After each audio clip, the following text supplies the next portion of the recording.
Hey everybody, happy Friday to you. The Ducks are making final preparations for their game tomorrow against Fresno State. Unfortunately, I won't be watching the game. I am saddled with the burden of having to go to a wedding and get drunk and have fun all day, which I'd be getting drunk and having fun watching the game. Now I have to do it in a different capacity. So unfortunately, I won't be watching the game. I expect all of you to drink some extra whiskey for me. We start with keys to the game. I think the first key and the biggest key is going to be on defense, and that's winning the battle up front. The defensive line had some trouble getting penetration and getting into the backfield against Arkansas State, and with an offense that has as many weapons as Fresno State does, it's especially important to win the battle up front, whether that's a defensive line getting a better push or defensive coordinator Nick Aliotti mixing up schemes and throwing some more exotic blitzes into the mix to try and get to the quarterback and get them out of rhythm. The next key, I think, for me is going to be to continue to spread the wealth.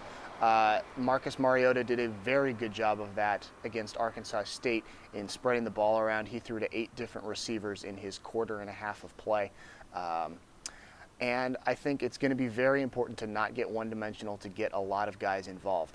Piggybacking on that, the last key is going to be to continue to develop and grow.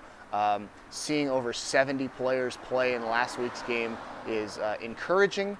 I think especially for the young guys, the true freshmen, the redshirt freshmen that haven't seen the field yet, these early games are especially important to develop a rhythm, get comfortable on the field playing in front of fans, so when Pac-12 conference play rolls around, it's old hat basically. So being able to develop a deep core of wide receivers, to get a lot of guys in on defense, to get our conditioning up, that's going to be a key, not only for the Fresno State game, but for Tennessee Tech. Players to watch for this game, seeing Marcus Mariota, I think, play more than 3/8 of a game is going to be out there. I don't think we're going to bust out to a 50-point barrage in the first half this week. So seeing Mariota, really start to get a lot of reps. He threw 22 passes, which is, it seems like a lot in this offense.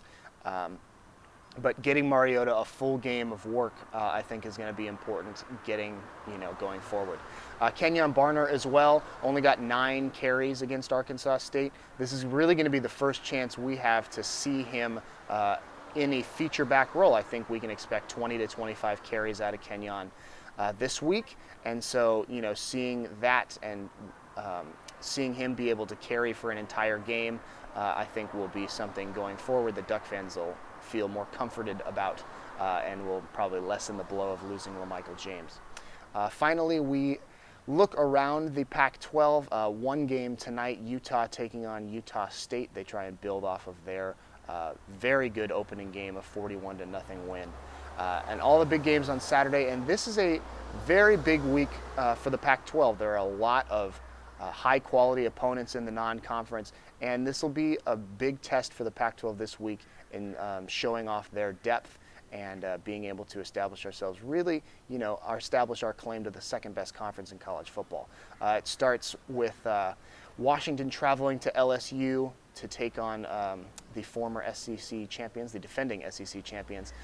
Washington struggled to only defeat San Diego State by 9 points last week.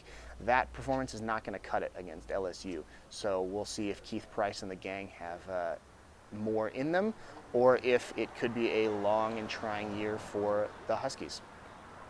Another big game in the Pac-12, UCLA hosting Taylor Martinez in Nebraska. The Bruins, especially the Bruins offense, looked very good opening week. Brent Huntley looks like he's got the talent to be a top-flight quarterback. Taylor Martinez, not known for being a consistent quarterback, so this one might not be a runaway. Another game that most likely will be a runaway is Wisconsin coming to Corvallis. The Badgers looked pretty awful in only beating Northern Iowa by 5.